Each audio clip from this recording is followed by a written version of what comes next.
guys, Caleb here, back again with more Red Knot, and this time we are reading Farewell Performance by Donna Hudson Murray, author of A Score to Settle, Lights, Camera, Murder, a Ginger Barnes mainline mystery.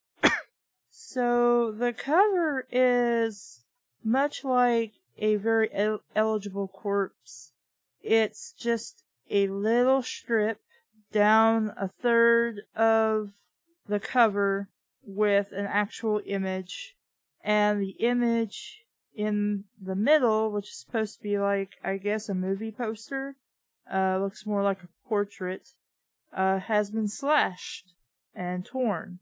And apparently the poster to the left of this is Space Cowboy, and the one on the right, I have no idea what that is, but I'm guessing like maybe that's a horror movie poster or something. I don't know. But that's about it, So doesn't really tell me anything other than it looks like movie posters, but I think this is about a theater. I'm not sure. Let's read the back. And there's a picture of the author on the back. Donna Hudson Murray has whipped up a treat. Gillian Roberts, author of the Amanda Pepper mystery series. The Amanda Pepper. Have to look that up later. Ginger Barnes must bring down the curtain on a killer. Stay away from Ludwig, or else. Despite the ominous note, glamorous Hollywood actress Jan Fairchild is determined to visit her Pennsylvania hometown, but her old friend, amateur sleuth Ginger Barnes, is dead worried. You're not clever. Tragically, she can't save Jan's life. Well, thanks for spoiling some of the book for us. The beautiful starlet is found murdered during a nostalgic slumber party with high school chums. The night of comfort food, shared secrets, and shocking confessions hasn't led to any bonding moments of sisterhood. Instead, it's opened up a Pandora's box. Instead, it's opened up a Pandora's box of betrayal and jealousy. Now Ginger is looking for the killer in a human drama dark with hatred, or perhaps with obsessive love. There's any more to this, I can't see it for the giant Dollar General sticker on the back. Chapter 1. I woke up about 7 on a bunk bed above a snoring woman. And then I remembered, last night had been my best friend's big bonding effort, an old-fashioned pajama party in honor of Jan Fairchild Ludwig, Pennsylvania's one and only cinema success.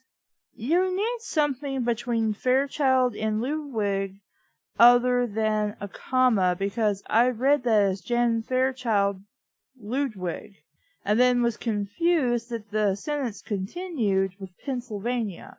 Like a dash, I think, would be better suited there. Pennsylvania's one and only cinema success. 7 of us from the old high school gang, now in our early 30s, had agreed to abandon our adult inhibitions, pretend everyone was still friendly, and sleep over at Dee Dee's to celebrate Jan's visit home. It had been fun, but I questioned whether the reconnections would outlast the morning's first pot of coffee.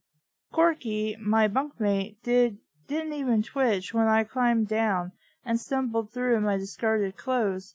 I found some jeans in my bag and put them on with a white sweatshirt that said, "Whatever," in lowercase letters, my attitude tower. Okay, not clever author, but I think the sweatshirt saying "whatever" is funny. Today happened to be Monday, October 12th, Columbus Day. A peek outside revealed damp air beneath a white-gray sky that might or might not brighten into blue. Regardless, my husband Rip, who headed a small private school, would be at his computer by 8, diligently preparing for Wednesday's board meeting. I promised him I'd be home right after breakfast to keep the kids out of his way. I I I just spent 4 days helping Dee Dee entertain Jan, and although my family had been very understanding, it was their turn for some undivided attention. Fair enough. T, the old gang's only emissary to the corporate world, was already at Dee Dee's glass and iron dining table, sipping hazelnut coffee.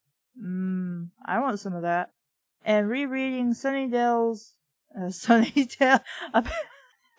Apparently we're in California now.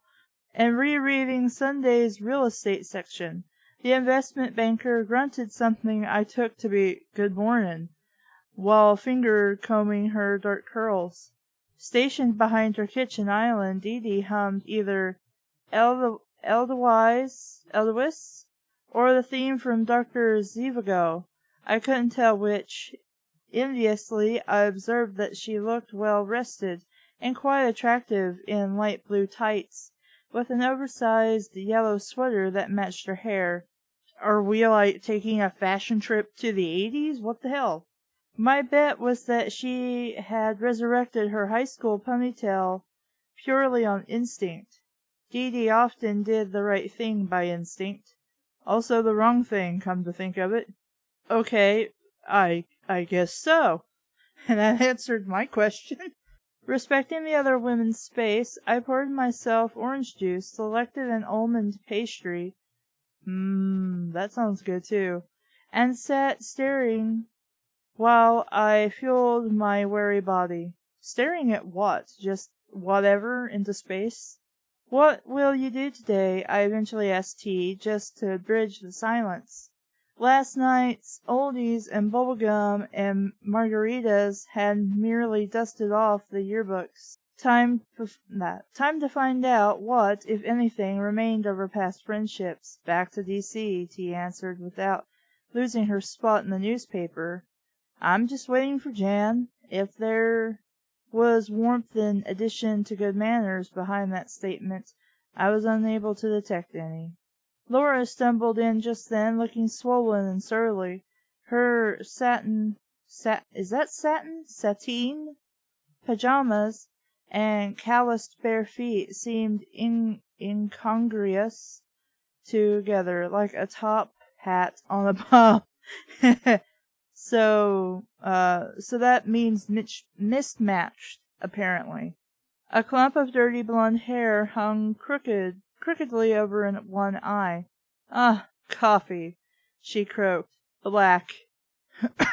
She acknowledged the rest of us only after the steaming mug reached her hand. Mornin', she muttered, then slumped down into a seat, and bounced out of the hallway fresh-faced and chipper, as if her heart had already relocated to the mountains, her family's goal. To live there, to go hang out there, just to visit. She, too, wore jeans, but with a buffalo plaid shirt, but with a buffalo plaid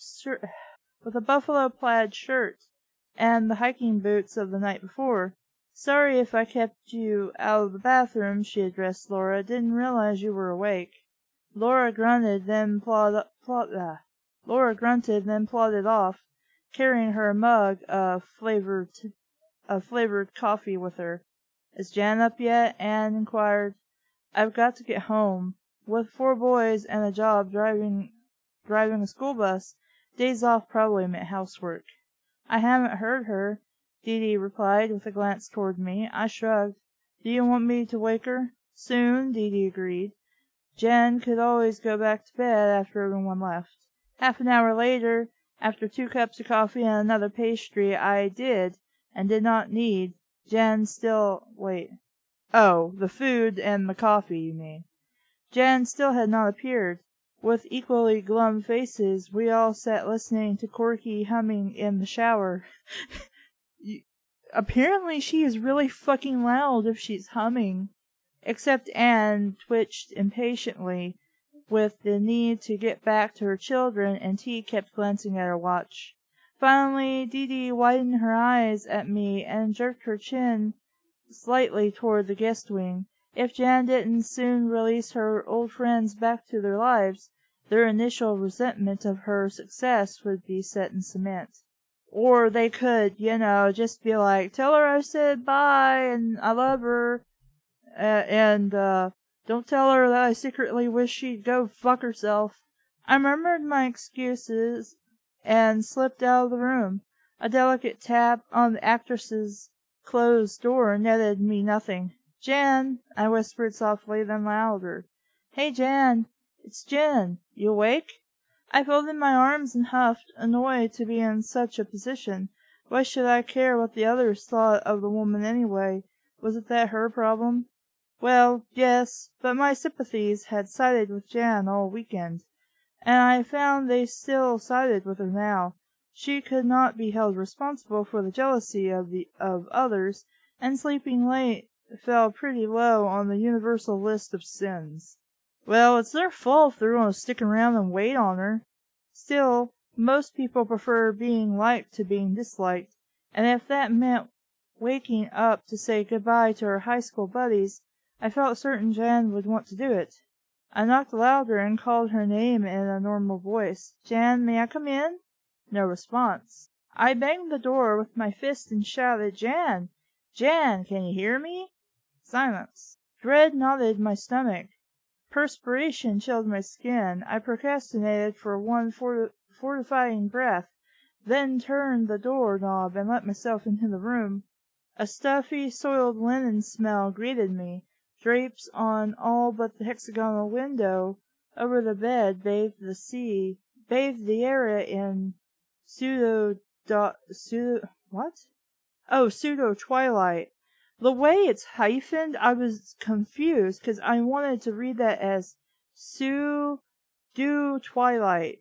And I'm just like, that, like dot white. And I'm just like, that's not what it is. Even the furniture looked ominous. Jan was nowhere in sight, but I knew she hadn't left. Last night after I fetched her back from an emotional fight, I had accidentally on purpose switched her... Wait, you had accidentally on purpose. Okay, confusing, but after a moment I understand. Switched her rental car keys with mine. So she had to be here. Somewhere. As soon as my eyes registered detail, I noticed the bed's covers had been pulled toward the far side. I forced my legs to propel me across the room to find out why. Jen lay face down on the floor, her mouth and nose pressed into the pillow. No motion disturbed the folds on her nightshirt. But she would not be breathing, not with her face smothered like that, not with dried blood matted into the hair on the back of her head. The world seemed to wobble, and I needed lots of quick, shallow breaths. I fixated on a crooked lampshade for a minute, and worried about losing control, doing the wrong thing, a possibility, but not an option. So before I totally unraveled, I crouched down and felt for a neck artery.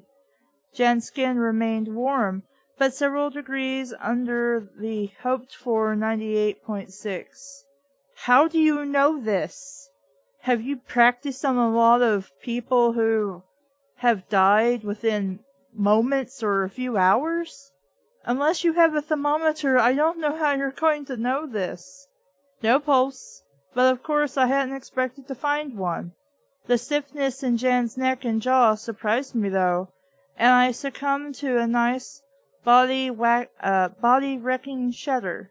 Then suddenly I felt empty. Jan Fairchild, the vibrant, compelling human being, was gone. Really, truly gone. Tears trickled down my cheeks, my nose, my chin. I was dripping with them, mourning the loss with my heart and body, while my mind spun off in its own orbit. I'm surprised you're able to do all this, 'cause I'd be freaking the fuck out. There's a dead fucking body, and I'd be like, nope, need to preserve evidence, turning right back around, getting the fuck out, shutting the door, calling the cops. I rubbed my chin on my sweatshirt and considered what to do. Lesser impulses urged me to flee. to sob out loud, to scream profanities. I repressed them. Those wouldn't be lesser, dear. They would be sudden and powerfully urgent. This was my one and only chance to visualize what happened before outside influences littered my mind. Only the truth, no matter how distasteful, would allow me to let go of this horrible moment and move on. Self-protective, maybe, but honest. I don't know, man. There's a lot of things that I know are true, but that really hasn't helped me let go of anything horrible. And I've seen and been through some horrible, horrible shit. Not anything as technically bad as murder, but there has been some crazy shit. And also realistic. Bracing myself for repulsive expedients, I touched the back of Jan's head where the blood had dried. Beneath the rubbery flesh, her skull gave way like broken crockery. Well, gee, Sherlock, don't you think that's a bad idea to be touching her head like that? What if you skew the evidence or something? Bile soured my mouth, and I had to drop both hands to the floor to steady myself. When did you get to the floor? You didn't say you got on the floor. You just said she was on the floor. I gulped in air and wiped my chin again. I forced myself to breathe. Searching for an abandoned weapon, I noticed a few pebbles on the floor across from the end of the bed, but they were too little to have harmed Jan in any way. Well, they might be, unless somebody had a slingshot. Then those things would have easily been weaponized. My crouched position put my chest level with the dust ruffle of the bed. Most out of idle curiosity, I lifted the fabric with my clean hand and looked underneath. There, lying upon the dust, was a red tube perhaps half an inch in diameter and 4 inches long. A 2-inch needle protruded from one end, reminding me of a firecracker complete with its fuse. I had no idea what it was, but I knew enough not to touch it. Well, thank God for that, 'cause you already touched the body, like, twice. Well, 3 times, I suppose. But, technically, when you're feeling for the artery, you are touching the skin, so. Time was ticking, and the police needed to be called. No shit, Sherlock! But I couldn't remove myself from Jan's side just yet. I felt too shaky, too stunned. I needed to center myself before outside demands leached my energy. Or why don't you just scream and say, "Nobody come in here, call the fucking cops." So I stood to relieve my aching knees, and to await for some equilibrium to return. A glance at the sharp corner of the night table revealed a dash of brown that didn't belong, and all at once Jan's last moments came alive for me. Whatever the cause, she must have fallen backward and hit her head on the night table, grabbing the bedclothes on her way to the floor. It was impossible to guess whether she died from blacking out with her face buried in the pillow, or whether someone turned her into it and held her down. All I knew was that I didn't like the looks of this, especially concerning that firecracker thing and all the old issues Jan's homecoming had exhumed. After one last glance, I smoothed down my clothes, including with your dirty hand, I guess, and put blood all over my clothing. From the room, stopping briefly to wash my face and hands in Dee Dee's steamy bathroom. Yes, wasting precious, precious moments of time that the police could be getting their asses here and investigating the crime scene. Cleaning your hand from where you touched the body as well. When I rejoined the others in the living room, they swiveled to see whether Jan was with me. No one appeared particularly anxious or alarmed, perhaps because I had been gone only about 4 minutes. She getting up? Laura asked. No. Why not? She blowing us off or what? And this time, but chuckling to indicate she wasn't really serious. Jan's dead. I told everyone with a catch in my voice. We have to call the police. Chapter 2. Corky fainted, just outright fainted.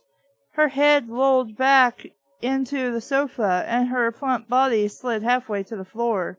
Hands fisted over her eyes, hands fisted over her eyes, and backed into the wall, shrieking like some animal I never heard before. Dee Dee's young dog began to bark at her. Laura gulped and stared, while Dee Dee dropped a dish towel and a stainless steel bowl onto the kitchen sink. Ammonia? Ammonia? I inquired of my best friend, for Corky. What, like smelling salts? I wouldn't have thought ammonia could do that. Under the sink, Dee Dee answered, on her way out of the kitchen. With a low swipe, she grabbed her yapping beagle by the collar and deposited her in the laundry room, which happened to be where the dog's bed, food, and water were kept. Well, I didn't really need to know that, but thanks for sharing. Shocked by what was for Dee Dee a swift and unusual response, Chevy the dog immediately downgraded her bark to a whimper. Laura applauded, and everyone else settled down considerably. Laura's a weirdo, she applauded. Except Corky, who was already as subdued as she could get. I found the ammonia bottle myself, but it was empty. I straightened up in time to watch T emerge from the bedroom hallway carrying yesterday's suit on a hanger. What's all the noise? She inquired, scanning our faces with concern. When she got to Corky, who was moaning herself back to consciousness, her eyebrows raised. Somebody killed Jan, Laura announced bluntly. 'Cause she's a dick, I guess. Widened eyes in an otherwise blank face suggested that she was dazed with shock, but her folded arms looked awfully smug. We don't know that, I snapped, overwhelming T's outburst of dismay. Murder, oh my God, murder, and wailed anew. We don't know that, I insisted loudly. You said we had to call the police. You have to call the police for every fucking thing, 'cause you don't fucking know, Laura complained. If it was an accident, wouldn't we just call a doctor or something? No, you'd still call the fucking police. Because until you get a ruling, you don't know, and you have to treat everything weird like that like it's a crime scene. Now, if somebody's on hospice or something, then yeah, you just call the funeral home and the nurse on standby, and then the nurse would come over and like, yep, they're dead. Call the funeral home. And then you call the funeral home and they come and get the body, and then you go the next day and make the arrangements or whatever. I mean, somebody still has to rule the cause of death. And if there's any question about the cause of death, then an investigation has to be had. Police are going to be involved, especially since it's a celebrity. I was too drained to explain how coroners and sudden death and autopsies, or why I knew anything at all about them. If they're your friends, I would think at least some of them might know. I just walked into the kitchen and lifted a telephone receiver off the wall. T's eyes blinked and tightened while she sternly reminded herself of what she must do. I've got to leave, she announced. No, I paused to tell her. You don't. In fact, we should all just wait in the driveway. I had serious fears that Jan's death was no ordinary accident, and if it wasn't, we should be able to assure the forensic people that the only breach of the crime scene had been me checking to see whether Jan's was still alive. And, like, fucking around with her skull, stupid shit. I dialed 911, but the short wait before the police picked up gave T enough time to complain. Who put you in charge? Oh, I don't know, the fact that it'll look fucking suspicious if you leave, and it turns out to be homicide. Also, real sensitive, real caring about other people there, Miss T. Dee Dee automatically rushed to my defense, cooking something motherly that included the word experience, and I think T threw me one last dagger before dumping her clothes onto the nearest chair. I say think because I was turning away to concentrate on my answers to the police dispatcher's questions. Well, no shit. No shit, I know you're not paying attention to whatever the fuck T's doing. I don't need you to explain this. It's okay to say, and I think she threw me one last dagger. I mean, I understand what that means without you explaining more. See, here's the thing. There's obvious, and then there's, yes, it's obvious, but you still have to tell me that you did something, otherwise I'm not going to know that you did something. Telling me what you think somebody did is not the same as telling me that they did do something, and this is what they did. And maybe people just have a hard time with that. Because in some cases, I'm getting over description about what's going on here. And in other cases, especially in other books, they just gloss over it. Like, well, obviously she put the clothes on her body.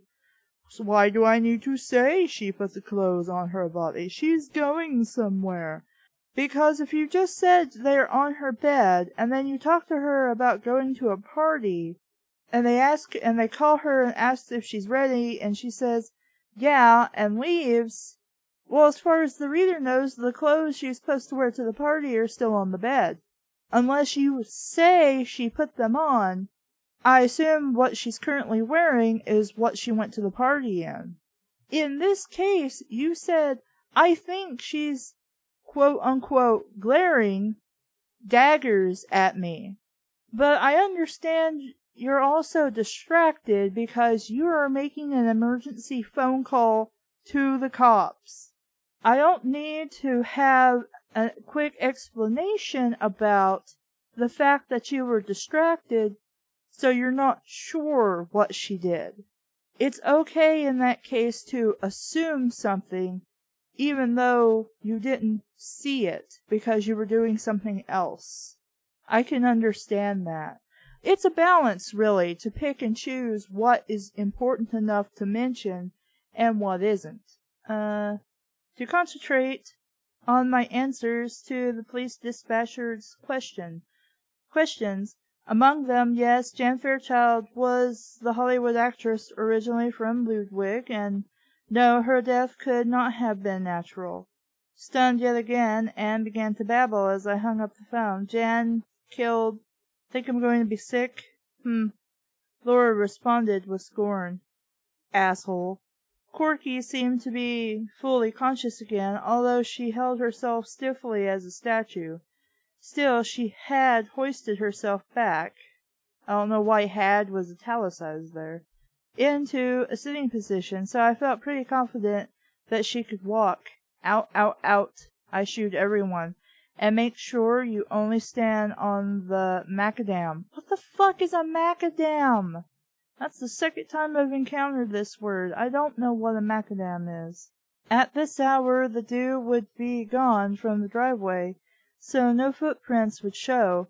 Something that might not be true of the grass. Anne covered her mouth and ran. Laura tossed me a sneer on her way out, 'cause she's an asshole, and T folded her arms to underscore her petulant pout.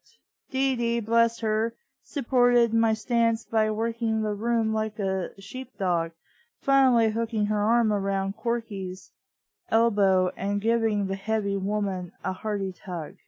I lingered only long enough to take in what was there. In the process I noticed Jan's cell phone, recharging next to Dee Dee's toaster. It reminded me of Rip and the kids, and the likelihood that no one would be allowed back inside the house to use a phone anytime soon. So you're just gonna pawn the phone into your pocket? Put the phone into your pocket? With that in mind, I shrugged off my qualms and folded the instrument into my pocket. You are a fucking dumbass. Where's your own phone? Why not ask the cops for a pay phone? Surely one of the cops would let you make a call. The police chief and a partner actually arrived first, wearing a crisp white short-sleeved uniform shirt. Even this far into fall, the chief took about a minute to view Jan's body, then emerged from the house to use the squad car's phone to call in everyone short of God. Unfortunately, members of the media arrived along with 2 more police cars. Fantastic! So the chief sent his 250-pound partner to fend them off. Good luck with that, sir. I hope you have fun.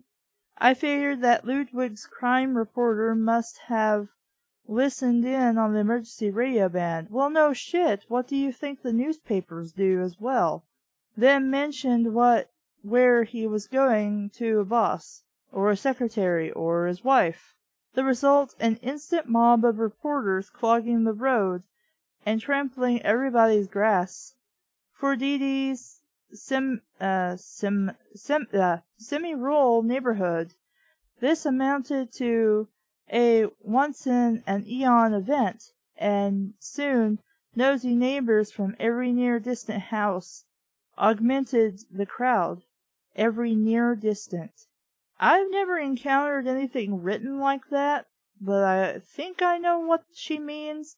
Basically, everybody and their mother came out of the woodworks, regardless of how close or far away they were, to come and stare at the police at their house. Ladies, I'm Chief Ellis Ashok, the imposing man said to me and my former high school friends. Tall, bucky, thin hair, and essentially benign, he seemed to be stretching to appear competent, back-facing the commotion on the street. Hands on hips, he politely asked, "Mind telling me what all you gals are doing here?" Dee Dee stepped forward. It was a sleepover like in high school. We were all friends, and Jen wanted to see everybody while she was here, so she spread her hands. I see. Anybody see or hear anything out of the ordinary last night? 6 female heads wagged no. Any sort of altercation occur? Vehement no's. Miss Fairchild seemed distressed about anything, a phone call maybe. More head wagging and negative murmurs. Dee Dee said she was up for a Robert Redford film, but she hadn't heard one way or the other. Okay. The police chief didn't much care about that. Well, it's not really important. He wanted to know who called in the report. I raised my hand. Sook nodded as if I had correctly answered a math question. Then he crooked his finger to entice me back into the house for a chat. We settled on the low sofas and turned our knees toward each other. He reminded me of a sweet-natured bull mastiff, unaware of his formidable size. "And you are—" "Ginger Servert Barnes," I answered. "Gin, usually." "You have to give your middle name, and also what kind of middle name is Servert, if I'm even pronouncing that right." Struve. "Last time you saw the deceased alive?" he inquired in a lumbering, perplexed way. "Wouldn't you say her name instead of deceased?" I'm not used to, like, real police procedurals, so I wouldn't know how a cop or detective would ask in the case of a murder, and he had to talk to me about somebody I knew that had been killed. So it just seems stiff and unfriendly. But then again, I guess the chief is just like, I don't know who the fuck that is. Then again, she's probably like a local celebrity, so even though she's a famous actress, I guess. He inquired in a lumbering, perplexed way. You call Frank?" interrupted a barrel-chested officer from the edge of the hall. In contrast to the chief's authoritative white shirt, this fellow wore the usual light blue.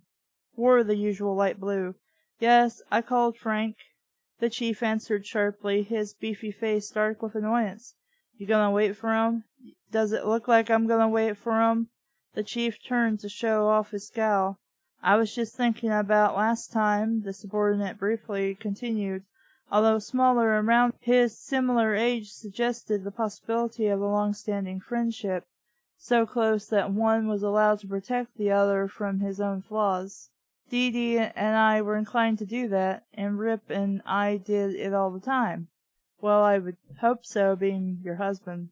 The chief pinched his chin and regarded me, abashed by the display of nerves among professionals, and, judging by the glance toward his antagonist, "Look, lady, I understand you're smart, and that your character is smart.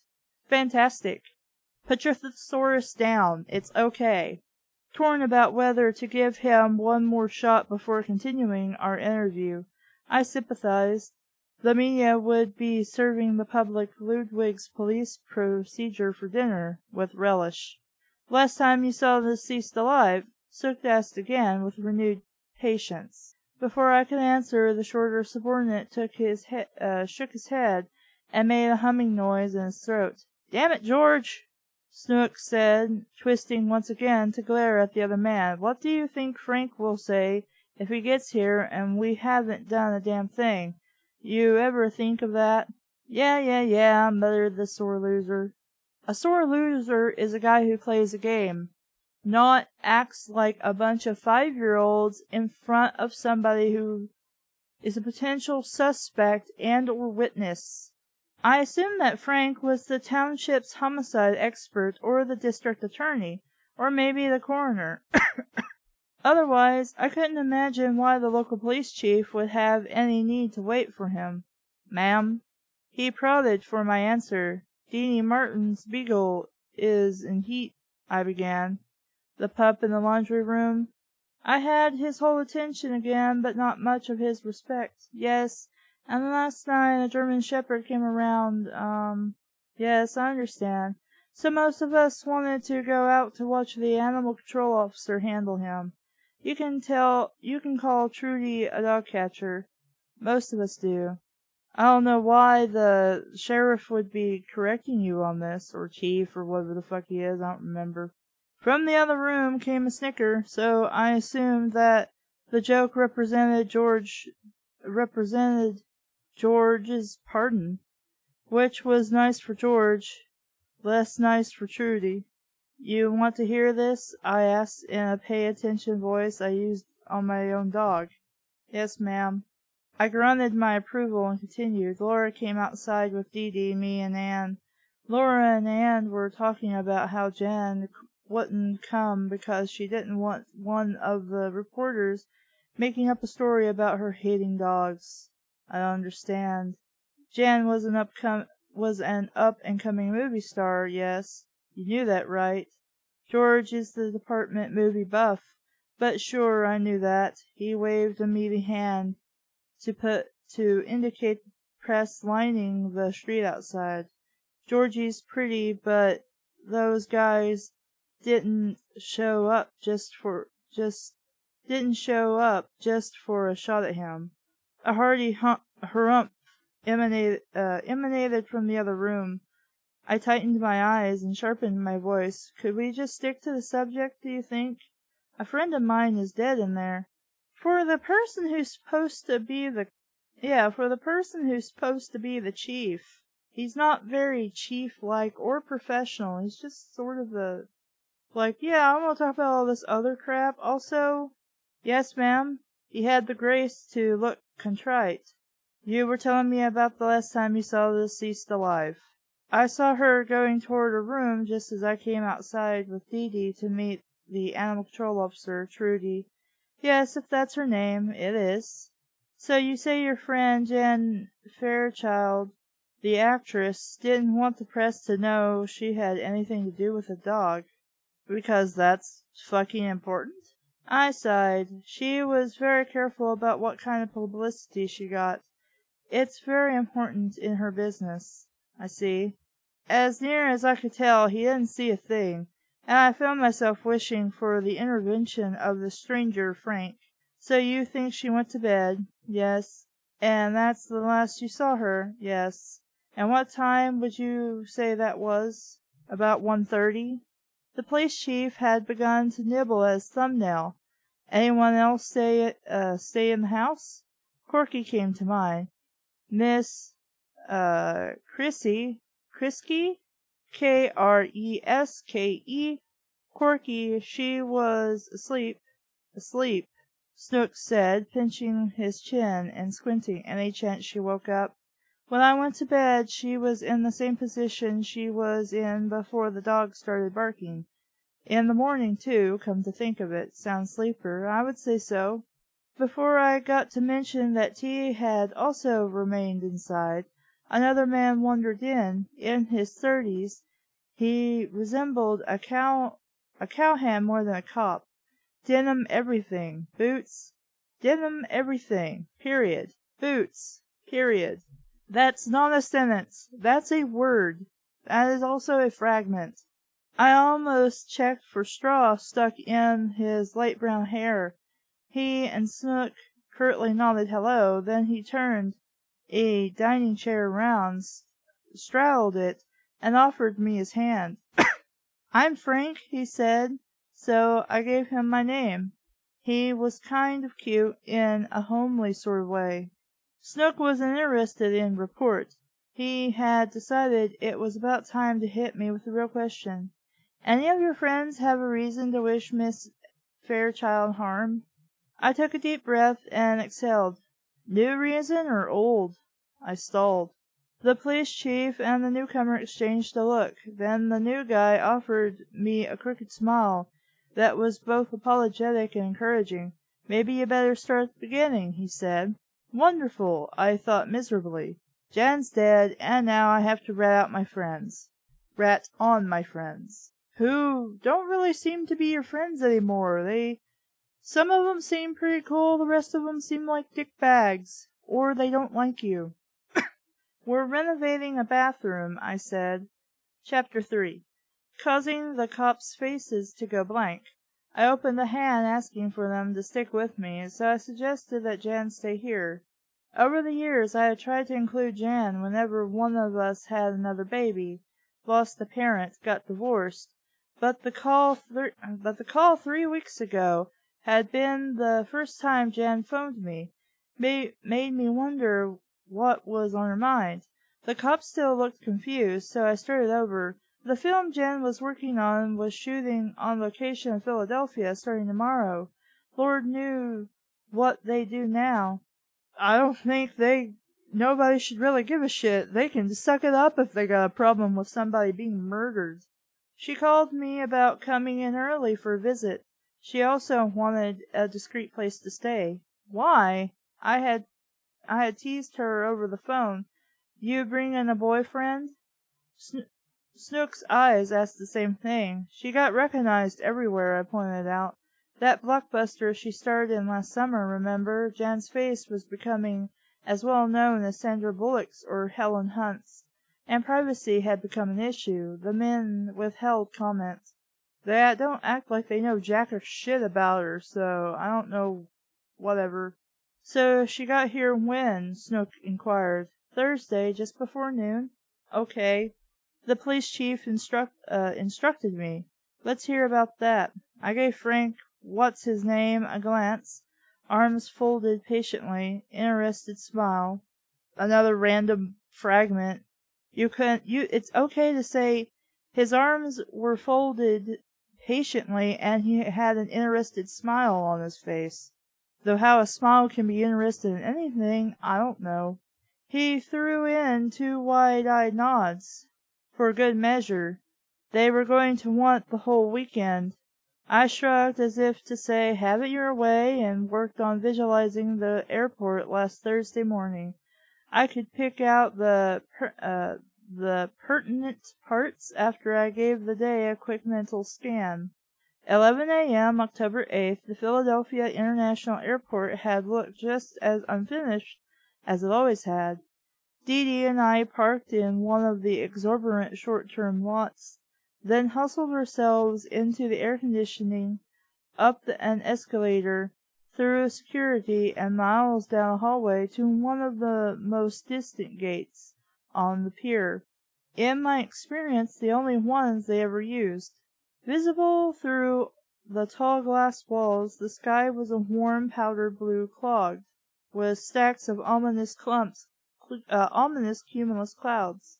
Bumpy landings now, I suspected, thunderstorms later. "You said you were wearing a dress," Dee Dee remarked during part of our long walk. "Why didn't you wear a dress? What's the difference?" "You said you were going to wear a dress." "So I wore a skirt and a blouse." "So what?" "The skirt navy, the blouse navy and green. I had to iron the skirt and sew a button on the blouse. But my moral required that skirt and that blouse. It's just that you said you were wearing a dress, so I wore a dress. You looked more casual than me. A sundress is casual. Anyway, I thought you were after, and I quote, understated glamour. Dee Dee Martin, my best and most long-standing friend, in fact looked fabulous. Slender and lithe as a dancer, she wore her long blonde hair in a smooth twist that revealed a perfect jawline and drew attention to her startling gray eyes. In her ears only the thinnest of golds, and no other jewelry, a favorite look of hers. Today's sundress was champagne cotton, cool and soft-looking, and it just happened to bring out the shading in her hair. Next to her, I looked like a housewife on her way to the dentist. I would have thought maybe like church or something, but okay. "Oh, look, TV camera, over there," she said. Indeed, a tall African-American why not just say gentleman, with a bulky video camera towered over a perky female reporter in a yellow cap-sleeved dress. The woman was yanking at the airline personnel behind the nearest desk. Oh, yakking, not yanking. Yakking at. The woman was yakking at the airline personnel behind the nearest desk. Almost immediately people began spilling toward us from the nearby jetway opening, which was set on the right side of the waiting room behind a restraining railing. The cameraman rolled tape, the reporter waited on tiptoe, and soon Jan Fairchild appeared. "Told ya," Dee Dee complained, referring to Jan's jeans and white t-shirt. "We look like dorks." "I don't know. It doesn't really fucking matter. Should see me and Hushcho. We look like dorks at all times." I reminded her that compared to Jan, we were going to look like dorks anyway. Jan's jeans were designer perfect, molding to the now famous figure like shrink wrap. The t-shirt could have been a parka and still would have shown off her chest.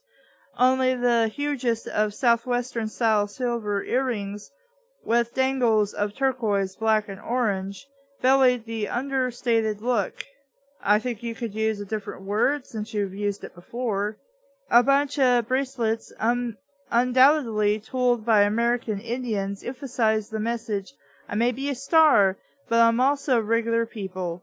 Why not just say a regular person? No, I had it backward. The way she beamed into the camera, the message read, "I'm regular people, but I'm also a star." Uh-huh. "Dee Dee, Ginger, come over here and say hello." That was Jason, by the way. I guess she's pissed I'm reading a book. "Dee Dee, Ginger, come over here and say hello." The public had backed off when the camera went on, so Jan and her media greeting committee easily traversed the carpet toward Dee Dee and me. The tape continued to roll while she simultaneously hugged both of us. "Oof," I said. "Hi, Jan." But she had already tugged my arms around to expose my face to the camera. Dee Dee, too, blinked into the light. Her smile looked more genuine than mine felt. "Doris," said Jan, for that was the reporter's name, "I'd like you to meet two of my dearest friends, Dee Dee Martin and Ginger Barnes." "Is that your middle name or like your maiden name? 'Cause it's weird for them to introduce you with all three names." "I'm looking forward to a good long weekend of girl talk," Jan remarked, beaming first into our face, then the camera. "Is that what your new picture, Going Home Again, is about?" the reporter dutifully asked. "Not exactly," Jan admitted. "Much more Angus, and not nearly as much fun. But it's an intriguing story, about a rape victim estranged from her parents. The rape is a big problem for her dad. The story is about that." "Heavy," the reporter observed. "Yes, but you'll find the ending very moving, well worth watching, I'm sure." Perky turned to do her wrap-up. "Okay, I guess we're not going to reply use the reporter's name. We're just gonna be like, yeah, fuck her. Perky turned to do a wrap-up for the evening news. The cameraman backed up a step and concentrated on his viewfinder. And Jan finally released our arms. Ouch, I said as the blood rushed back into my biceps. The memory was over in a blink. A TV camera was there. I summarized for a policeman. Dee Dee's name and mine were broadcast on the news that night. If either Frank or Snook saw any significance to that, neither let on. Snook said, rubbing his lips with an index finger. I closed my eyes and returned to the airport. Jen had just apologized for hurting my arm. Can we please hightail it out of here before somebody gets up the nerve to ask me for an autograph? Righty-ho! Dee Dee agreed, this time hooking our famous friend by the arm and propelling her down the concourse. I had to trot to keep up. We collected 3 suitcases from baggage claim and hauled them over to the car without further fuss. Jen sprawled in the back seat of my Subaru wagon and tugged off a pair of cowgirl boots. She wiggled her stocking toes in the air. Even her toes were pretty. Geez, that feels good, she said. Dee Dee beamed back at the actress from the shotgun seat. Where to, partner? Lunch, Jan announced. How about a bona fide cheesesteak? I haven't had one in years. True Philadelphians maintain that authentic cheesesteaks were unavailable elsewhere in the world. Hoagies in their various guises were usually edible if you specified oil, not mayo, and removed any foreign junk, such as pickles. But ordering a cheesesteak outside of eastern Pennsylvania, or probably an adjacent part of New Jersey, constituted far too great a risk. So where? I inquired as I pulled into the exit line of the parking garage. In Philadelphia, the choices were endless. Has to be authentic and visual, Jan declared. Visual how? I need to know. Colorful, you know, photogenic. Oh, I said, not really understanding, but at least that narrowed down the field considerably.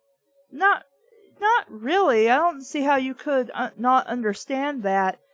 What if somebody decides to take a picture of her? She has to worry about glamour shots. Pat's Steaks in South Philadelphia was still owned and operated by a descendant of Pat Oliveri, the man credited with inventing the sandwich. But to a non-native, i.e. anyone who didn't walk over for lunch, South Philly could feel a bit foreboding. Also, the well-known inner-city surroundings were probably more colorful eccentric than colorful photogenic. So where are we going? Jan quizzed me, flipping open the cell phone. Rick's, I said. Reading terminal market. You want color, you get color. The movie star speed dialed the number and reported our destination, closing with, No, you better do it. By Friday afternoon, Jan's brief conversations with her agent wouldn't twitch an eyebrow. This first time, both Dee Dee and I raised ours. How do you know that was her agent? We drove a little deeper into center city traffic before Jan aired another thought. You know, Jen, I turned down the lead in a Grease revival because of you. Me? Why? Without my occasional phone calls, I couldn't imagine her sparing me one thought in the last 10 years. Don't you remember how you used to take off on the plot? I did. When the male lead, the cigarette-smoking leather-jacketed 50s stereotype, tried to mainstream himself with sports to keep the girl, he failed. But when his girl next door vamped herself up to please him, everybody ignored the double standard and cheered the result. The implications infuriated me. Apparently, though, to make a lasting impression on Jan. Sorry, I said, thinking of the acting opportunity she turned down.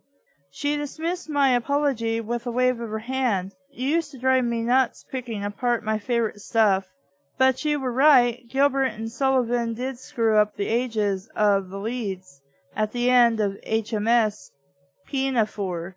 And the timing was off at the end of Agatha Christie's Mousetrap, too.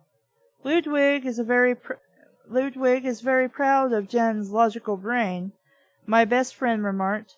To smile hinted that she would gladly tell more, which she knew perfectly well would embarrass and infuriate me. Mercifully, Jan redirected her attention onto Dee Dee. "What are you doing these days?" the actress asked. "I get it, she's an actress. Still pushing beer? Dee Dee owns a distribution ship called the Beverage Barn, but hires other people to sit there." "Yep." "Making any money at it?" "Yep."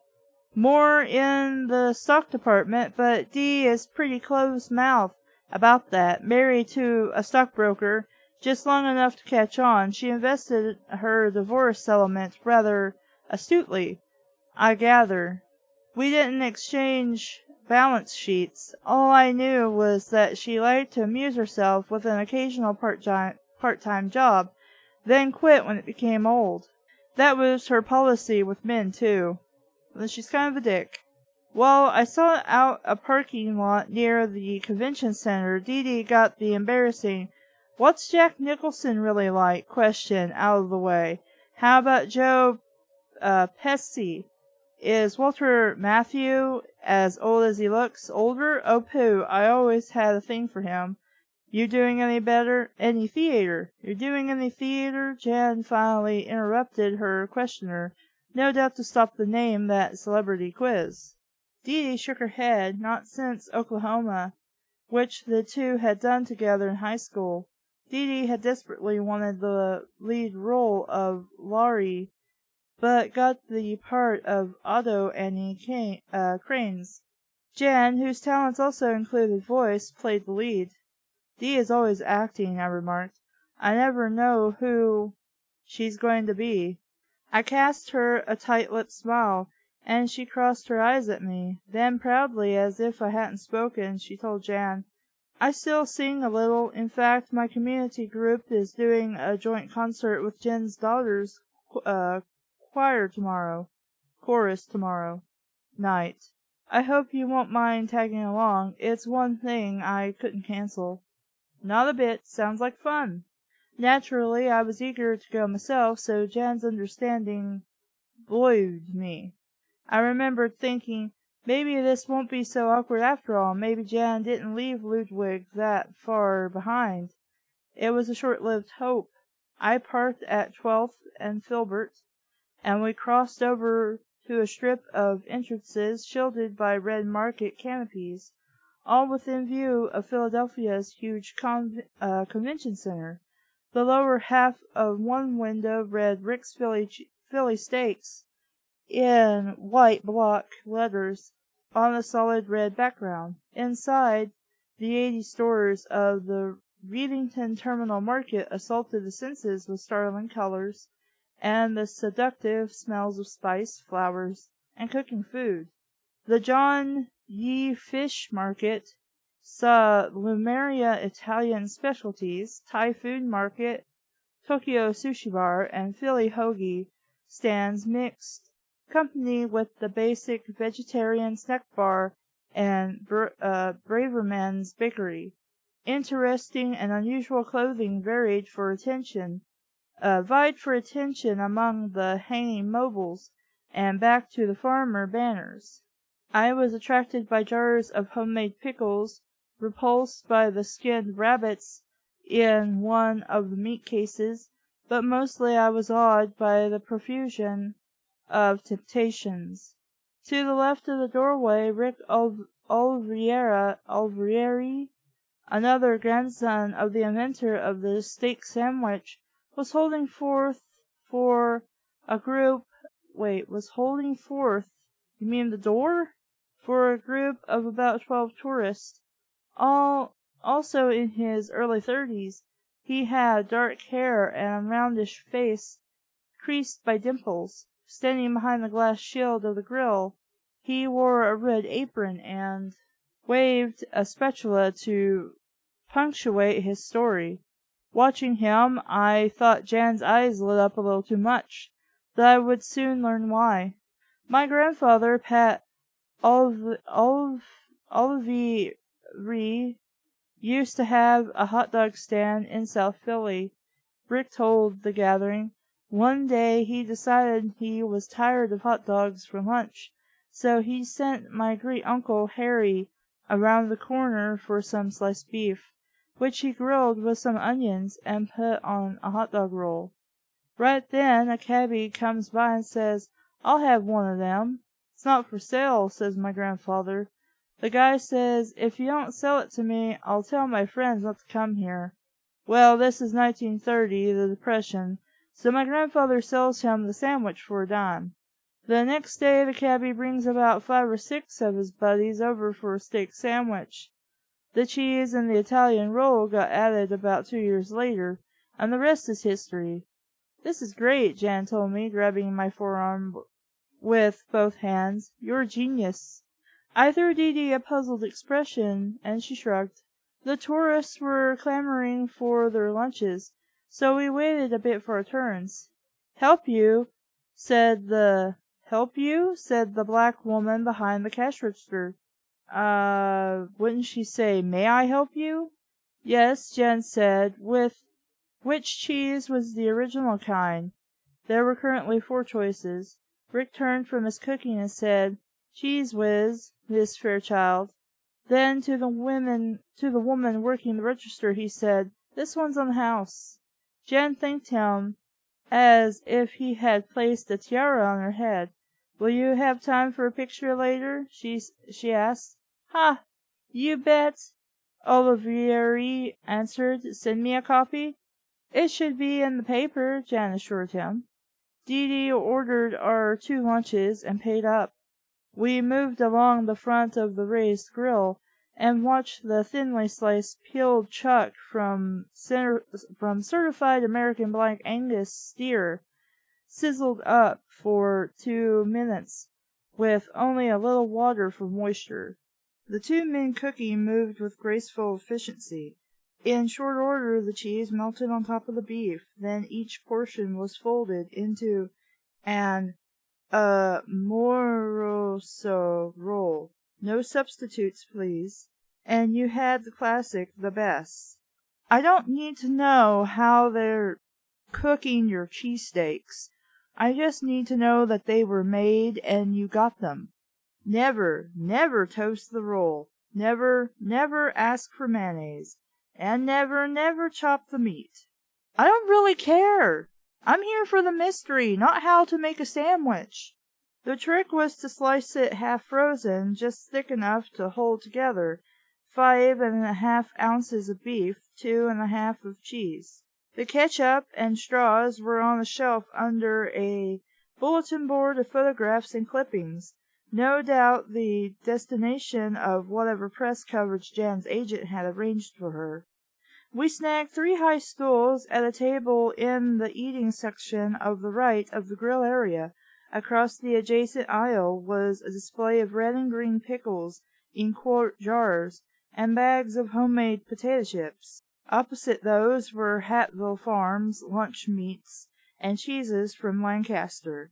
The Amish woman behind the counter wore the sheer starched white caps of her sect, dark dresses, and white Alice in Wonderland aprons. Okay, I guess she's selling Amish goods or something? I don't know. Farther along, I noticed neon lights that said Olympic Gyro. Does this come into play?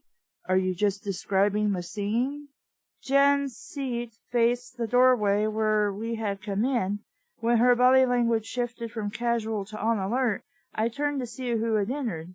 2 men, one with a businesslike air and the other carrying an expensive-looking camera. Figuring we would soon be interrupted, I took another bite of my soft, chewy sandwich and settled back to watch Jan.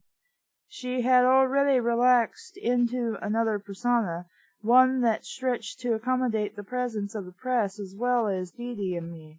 "How'd they know?" Dee Dee asked through a mouthful of cheesesteak. "Well, gee, I wonder. Did you not notice she made a phone call and told whoever on the phone where y'all were going?" Jan's eyebrow twitched. She had only a moment to explain before going on record. She tapped her purse, which contained her cell phone. Huh, Dee Dee mumbled. Her agent called them. I hastily explained. Jan nodded almost imperceptibly, and Dee Dee's eyes widened. Mind if we take a few shots, Miss Fairchild?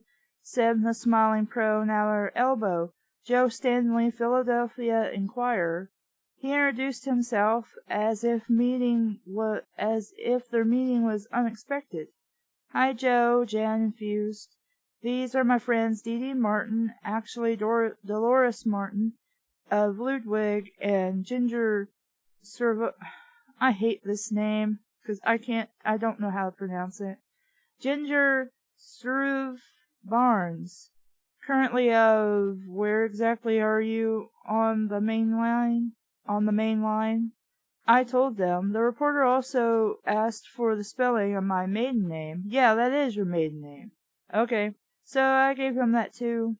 Jan had stopped eating, probably because photos of bulging cheeks weren't too flattering, and also because the guy named Joe was peppering her with canned questions.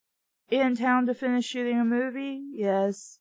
And she elaborated on that, deftly pointing out the irony of the title, Going Home Again, and her actual visit with her hometown buddies. Feel used? I asked Dee Dee when Jan and her media leeches moved over to the service window to get film on her and the current king of steaks. Sick, Dee Dee replied. We turned to watch the proceedings. Jan had morphed the rest of the way into the consummate movie star, briefly touching down on Earth. She donned a red apron and brandished a spatula. She leaned over to kiss Rick's cheek and wink at the camera, all to the delight of the growing crowd.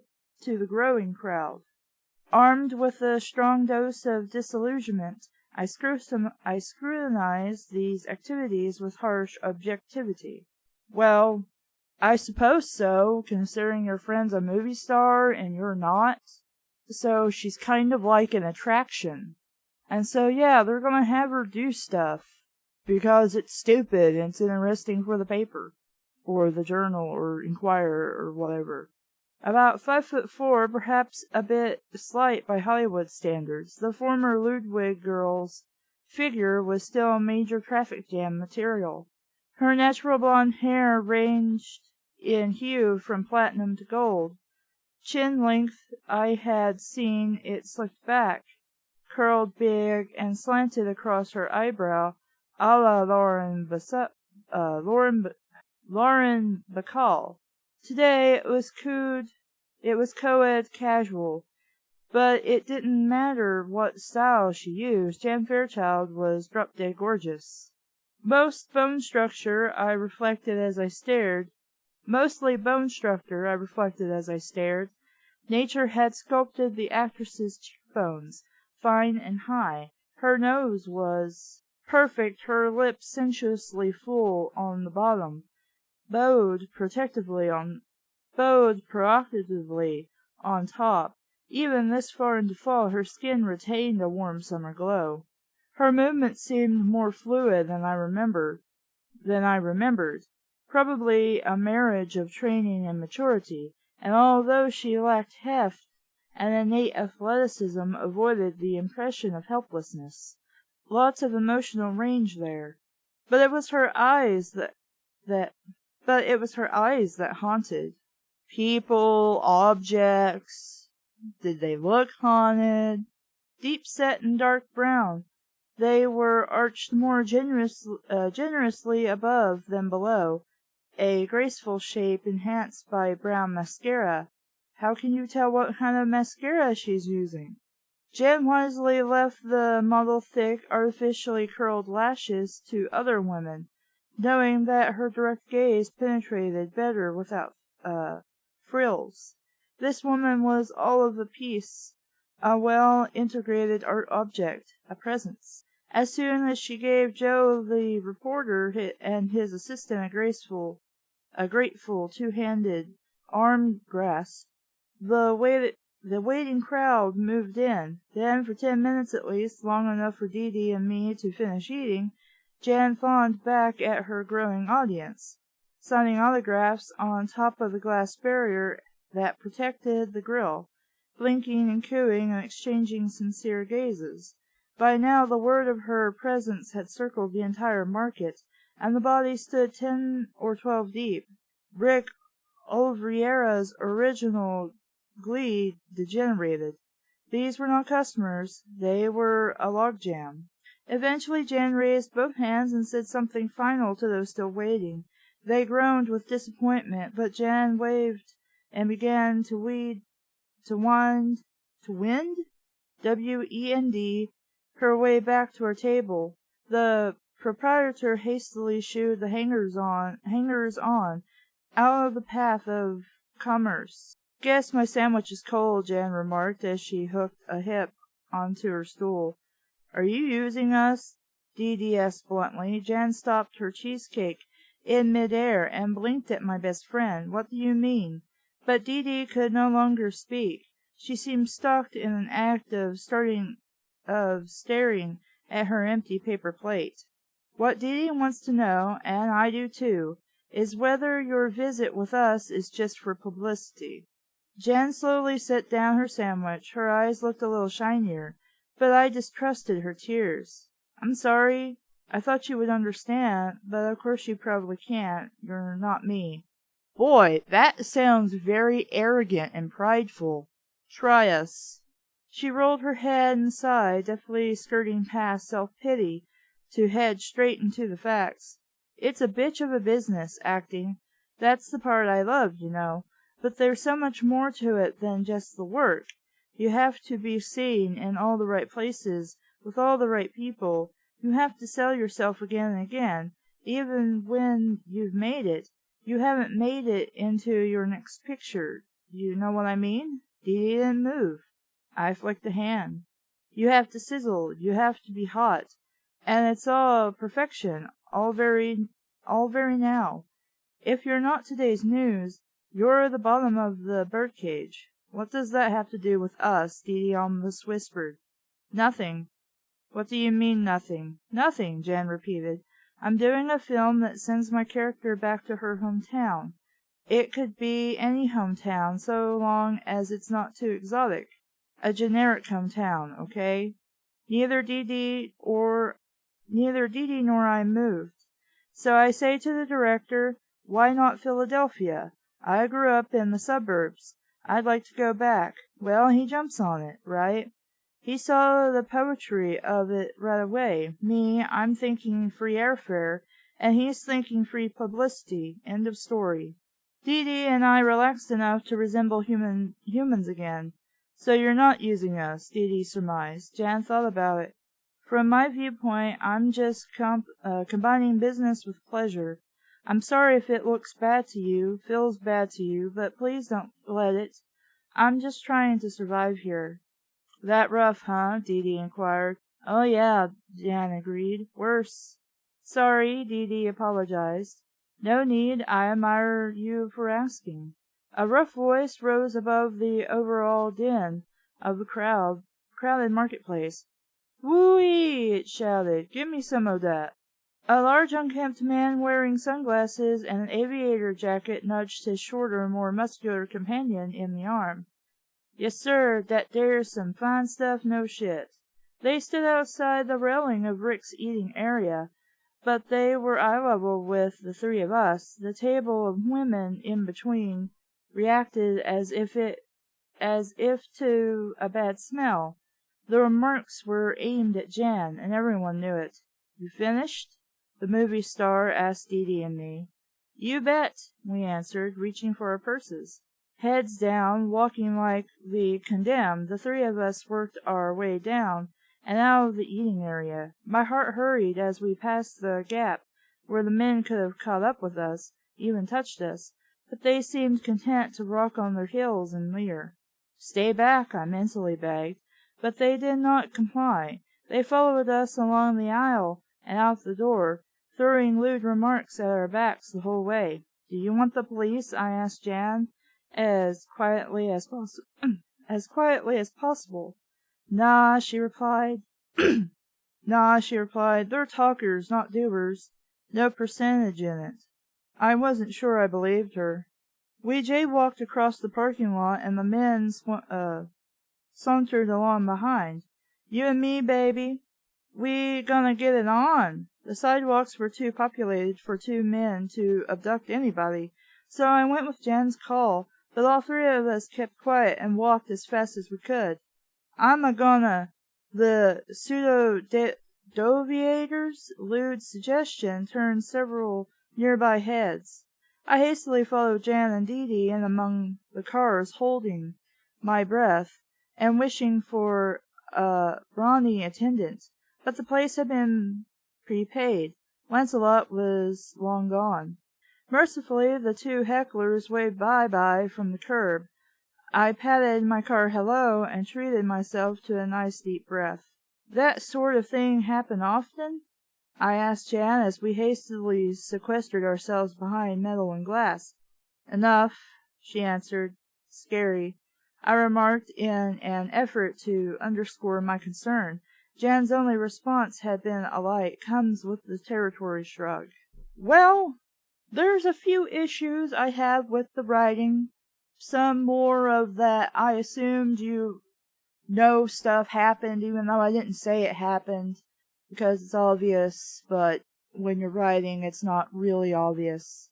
I kind of have an issue with how the police and her are talking.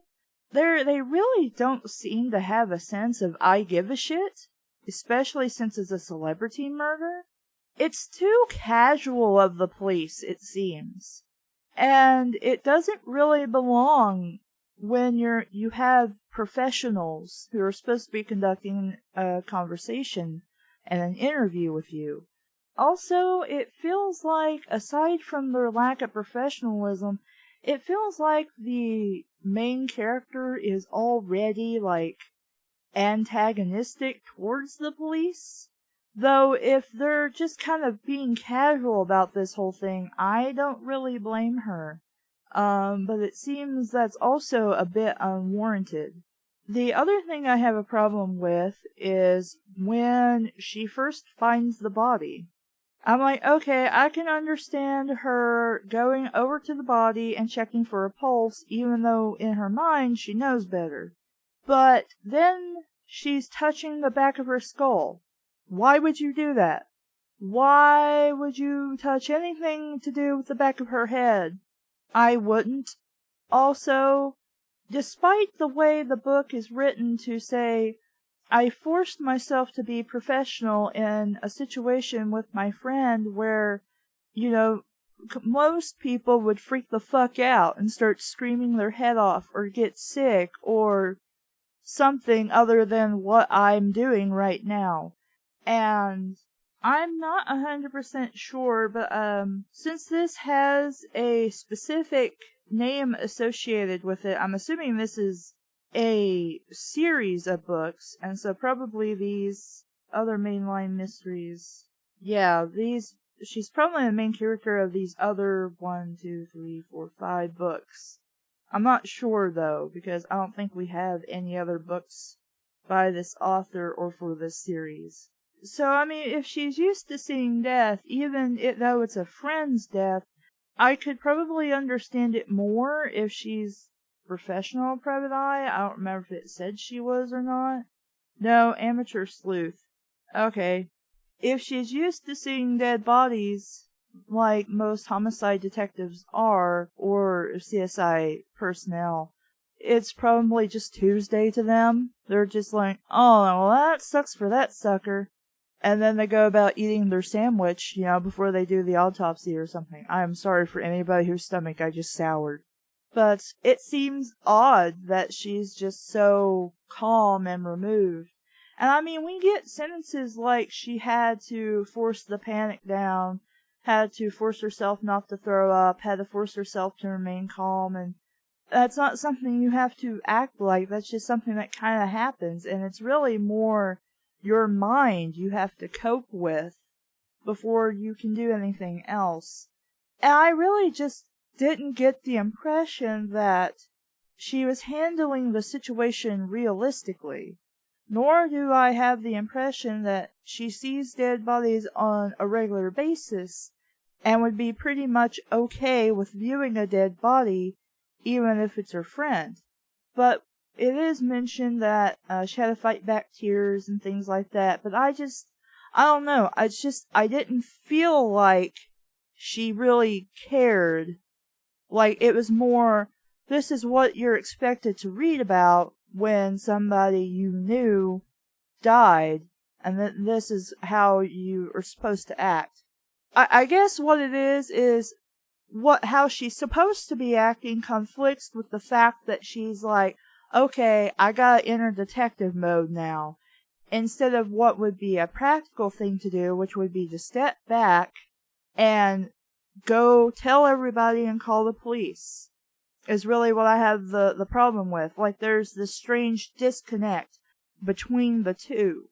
The last thing I wanted to talk about was the strange back and forth, trying to mix flashbacking with stuff going on in the present, right here and now. That's a little weird, and I don't particularly care for it, but I wasn't turned off enough to put the book down and rant about it. The reason why I am against doing something like that is if you're doing it back and forth even within the same few paragraphs, it can be confusing even to the most perceptive reader who's actively engaged in your story and paying attention. And even if you write it well, that can still happen. When you handle flashback scenes, what you probably want to do instead, which is what I thought the author was going to do until I hit like chapter 2. Basically what she's done is she's taken the chapter of the discovery and made that the first chapter. And then what I would assume would happen next is that she would, when you switch to chapter 2, you immediately realize it's a flashback scene, because now they're at the airport picking Jan up, and then they're talking about Jan and what she's coming to town for. And that while she's in town, she thought she could get together with everybody from high school and just hang out. And then shit hits the fan at the end of chapter 2 and into chapter 3, where she's upset and people are pissed at her, and then you go to bed at night, and then chapter 4 comes along, and then you're back in the present, where the cops have arrived and the interview's starting. I would assume at this point maybe they know you from other investigations, that maybe they'd let you view the scene, assuming you could mentally remove yourself enough from the fact that this is your friend, and also somehow convince them that you, despite being a possible suspect, you're not actually the bad guy, so it'd be okay for you to go in there. And I would say they probably wouldn't do that, but hey, it's a mystery novel, so you kind of have to give somewhere. That's what I would do, and that's really what I recommend everybody does if you want to make the murder or discovery happen in the first chapter, and then have your flashbacking the next 2 chapters, and then go back to the present in the 4th chapter. You can do it this way, as the book has done. Just keep in mind you have to make sure it makes sense and that it's clear, a little more clearer than this book tries to do, but it's relatively okay in this book. Make it clear when you're flashbacking to a scene and when you come back to the present to talk to the detectives. I will say what might be interesting is if you try to do a whole novel like that, a whole mystery novel, where basically it's you talking to the sheriff and this one dude, and maybe some other witnesses, simply from people talking, and what they say versus what other people say, and maybe building a mystery and the solution to it that way, a la 12 Angry Men. That would be neat. I haven't read that before, and if you could pull it off, that'd be a really good book. Yeah, I'll keep reading. I'm interested, and it's not off-putting, unlike all the other crap I've been reading recently.